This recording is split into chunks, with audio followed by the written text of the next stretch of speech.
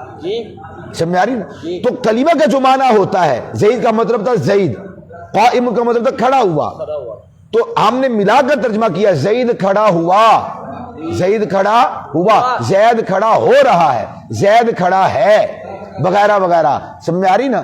تو کلام، کلمہ جو ہے وہ کلام کا جز ہے، اور جو کلمہ کا معنی و مفہوم ہے وہ کلام کے معنی و مفہوم کا جز ہے۔ اس لیے ضروری ہے کہ جز کو پہلے بیان کیا جائے اور کل کو بعد میں بیان کیا جائے۔ تو کہتے ہیں کہ لکو